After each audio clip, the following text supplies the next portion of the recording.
Bismillahirrahmanirrahim. Assalamualaikum warahmatullahi taala wabarakatuh.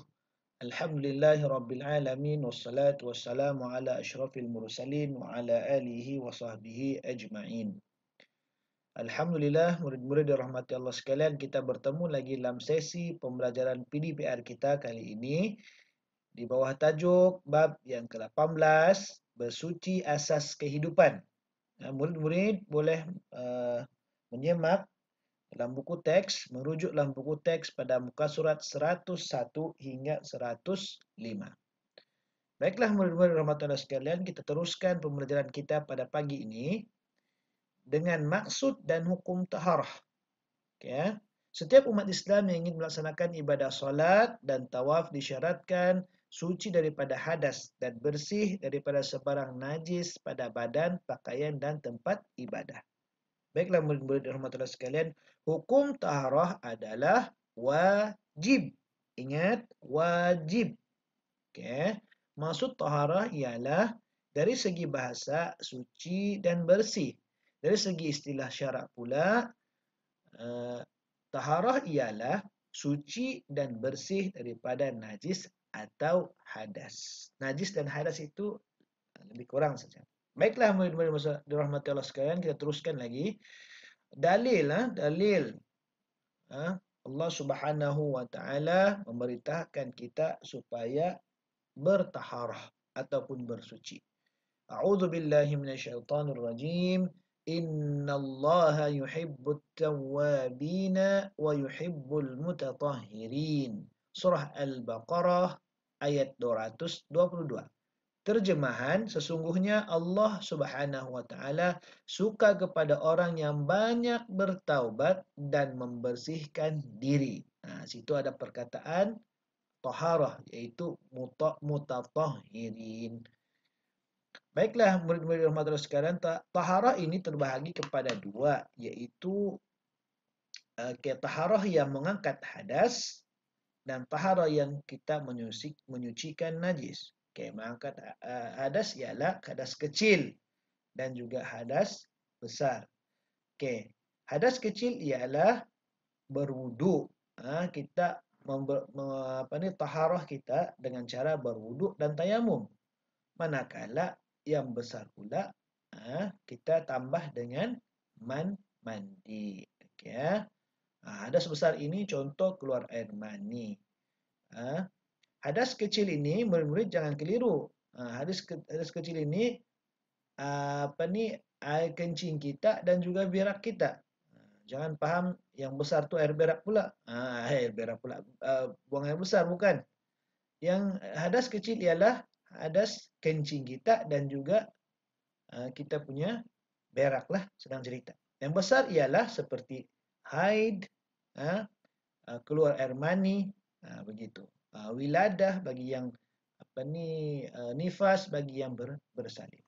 Taharah, cara menyucikan dia ada tiga, yaitu yaitu najis mutawassithah, mughallazah, mukhaffafah. Ini kita akan belajar nanti cara menyucikan ketiga-tiga najis ini.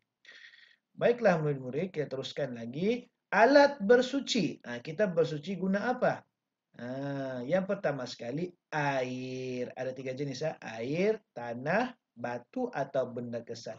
Air ni yang boleh kita jadikan sebagai untuk bersuci, untuk menyucikan yang ini ni, yang hadas-hadas ni ialah, dan juga yang menyucikan najis ni ialah, yang pertama air hujan. Air hujan itu suci lagi menyucikan. Kita boleh ambil wuduk, kita boleh mandi wajib dengan air hujan. Air mata air kalau kita berada di tengah hutan ke, ataupun di tempat kita ada mata air di kampung kita, boleh guna. Air sungai, air sungai bersih sebab dia mengalir. Air laut, walaupun dia masin dia tetap suci menyucikan. Air perigi, di kampung biasa ada air perigi. Kemudian air salji, di negara kita tidak ada air salji lah. Ini kita kena ke negara yang ada 4 musim, yang musim sejuk dia. Dan yang terakhir air embun. Air embun ni kalau pagi-pagi kita bangun, kalau kita tengok, kalau ada pokok bunga di rumah kita, kita tengok pada daun-daun dia itu ada air. itu ialah air embun namanya. Okey, alat bersuci yang kedua ialah tanah, iaitu debu tanah yang suci daripada najis digunakan untuk tayamum sebagai ganti wuduk dan mandi wajib. Ini kalau negara yang kurang air. Macam negara Arab, jarang betul dia hujan. Kalau tidak ada air, dia boleh bertayamum. Tapi kalau di negara kita, kita hujan banyak, air pun banyak.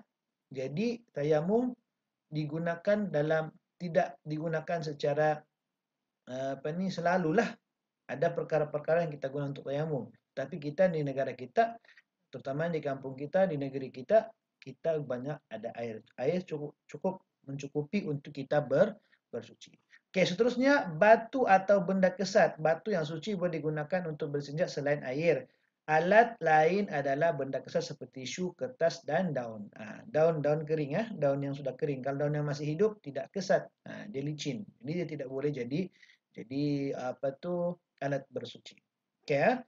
Kebiasaannya kalau batu dan benda kesat ni, kalau contohlah kita berjalan di hutan, kan, tidak ada air, tanah pun susah kita mencari, yang ada batu, benda kesat.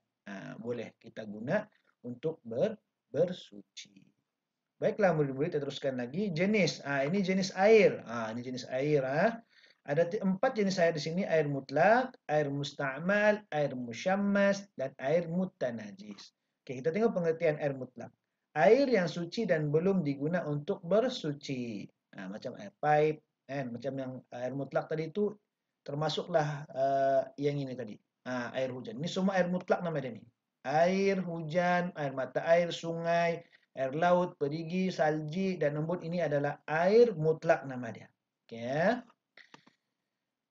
Sifat bagi air mutlak ialah air yang bersih yang belum digunakan untuk mengangkat hadas atau bersuci. Yang kedua, air yang tidak berubah sama ada bau, warna atau rasa dengan sebab benda asing yang dimasukkan ke dalamnya. Kegunaan diguna untuk mandi wajib, berwudu dan membasuh sesuatu terkena najis. Okey. Ini air mutlak ialah air yang paling utama kita guna untuk bersuci. Mau basuh kencing kah, mau basuh berak kah, mandi mandi wajib kah? Okey, kita guna air mutlak. Okey, jenis yang kedua iaitu air musta'mal. Apa itu air musta'mal? Air yang suci tetapi tidak boleh digunakan untuk bersuci. Apa itu? Air mutlak yang telah digunakan untuk bersuci. Okey, kalau kita air musta'mal maksudnya kita lebihan daripada kita, bukan lebihan air bila kita sudah letak kita siram di badan, dia akan mengalir. Jadi itu dinamakan sebagai musta'mal. Dia sudah guna. Air yang menitik itu tidak lagi boleh digunakan untuk bersuci sebab dia sudah digunakan. Air musta'mal ni maksudnya air yang telah digunakan. Tapi dia masih suci, ya. Tapi dia tidak boleh sudah kita guna untuk berwudu.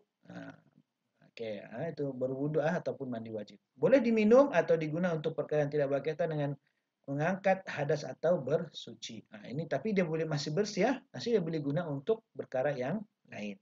Buat air kopi kah, boleh. Okey. Air musyammas. Tapi buat air kopi itu kena masak dulu air dia. Okey, Seterusnya air musyammas ialah air yang disimpan dalam bekas logam yang terdedah kepada cahaya matahari kecuali bekas emas dan perak. Contohnya kalau kita pipe besi ataupun kita punya tong air itu dalam bentuk besi. Dulu-dulu dia punya tong air dalam bentuk besi. Saya rasa murid-murid sekarang tidak pernah nampak sudah itu. Tetapi yang sekarang kebanyakannya tong air yang plastik. Dulu-dulu ada digunakan air dalam bekas logam, besi ada. Okey, kalau ada jumpa itu, dia air musyammas ini, itulah nama dia. Okey, air yang telah terdedah kepada matahari di negeri yang beriklim terlalu panas. Dalam negara kita ini boleh berlaku, So kita punya matahari pun panas. Okey, makruh apabila diguna ketika masih panas. Maksudnya kalau kita mengguna air tersebut, kita kena pastikan dia sudah sejuk. Ini air yang panas. Biasanya air yang dalam tangki logam ini dia panas. Jadi macam mana kita mau guna? Dia masih suci, tapi macam mana kita mau guna dia? Syarat dia mesti sudah sejuk baru kita kena boleh guna. Untuk mandi wajib, untuk basuh kencing, untuk basuh berak dan sebagainya. Okey. Air mutanajis. Air mutanajis yang keempat, air yang dimasuki atau terkena najis. Ini nama dia mutanajis. Okey, air yang dimasuki najis dan jumlahnya tidak sampai 2 kolah. 2 kolah ini murid-murid sekalian, kalau kita mau tahu ukuran dia lebih kurang, saya ingat Ustaz kalau saya tidak silap, minta maaf kalau saya akan betulkan kalau silap, tapi dia punya ukuran dia adalah dalam 200 liter air. Kalau senang cerita, kalau ada tong biru di rumah tu, yang paling kecil tu, tong air tong air warna biru tu di rumah tu, kalau penuh itu, itu boleh dikatakan 2 kolah sebab dia melebihi 200 liter. Saya yakin di rumah murid-murid ni ada tong warna biru tu kan, warna biru tu, yang besar tu tak simpan air itu kalau penuh itu dia lebih 2 kolah sebab dia melebihi 200 liter. Kamu boleh tengok tu ada dia punya sukatannya tu. Okay. Air yang tidak mengalir yang berubah warna, bau dan rasa apabila dimasuki najis walaupun 2 kolah. Okay. Kalau dia najis, kalau 2 kolah lebih dia tidak jadi najis. Ya.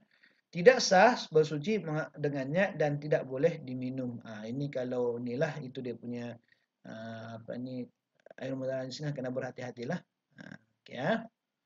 Jadi kalau simpan air dalam tong dia kena tutup supaya bangkai haiwan tidak masuk kan.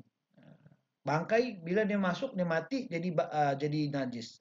Itu kena berhati-hati ya. Okeylah murid-murid rahmatullah sekalian, inilah jenis-jenis air. Air mutlak kita boleh guna untuk bersuci, air mustakmal tidak boleh untuk bersuci, air musyammas boleh dengan syarat bila sudah sejuk. Dan air mutanajis ini langsung tidak boleh kita guna untuk bersuci. Okey. Seterusnya, beza antara suci dan bersih. Apa beza dia? Kotoran suci, kotoran yang bukan najis dan tidak boleh dibersihkan dengan hanya menggunakan tisu atau sapu tangan saja. Bersih ialah pakaian yang terkena najis dan dibasuh dengan sabun tetapi tidak guna air mutlak. Okey, ini bersih ya. Okey, tidak bersih tetapi suci boleh digunakan untuk solat. Bersih tetapi tidak suci tidak boleh digunakan untuk solat. Ini beza antara suci dan bersih. Maksudnya pakaian kita untuk solat kita kena suci. Baru boleh. Setakat bersih tidak boleh. Dia maksudnya bersih dan suci lah. Dia kena gabung dua-dua. Baru kita boleh guna untuk ibadah. Kepentingan bersuci yang pertama sentiasa bersedia untuk beribadah, memelihara kesehatan dan menghilangkan penyakit, mewujudkan persekitaran ceria dan kondusif, suasana tempat ibadah sentiasa selesa, tingkat makan maruah diri dan lambang ketamadunan umat Islam, dan yang terakhir dapat redha dan kasih sayang Allah Subhanahu wa taala. Baiklah murid-murid rahmatullah sekalian, itu sahaja pembelajaran kita pada tajuk ini. Mudah-mudahan mendapat manfaat. Wabillahi taufiq wal hidayah. Assalamualaikum warahmatullahi taala wabarakatuh.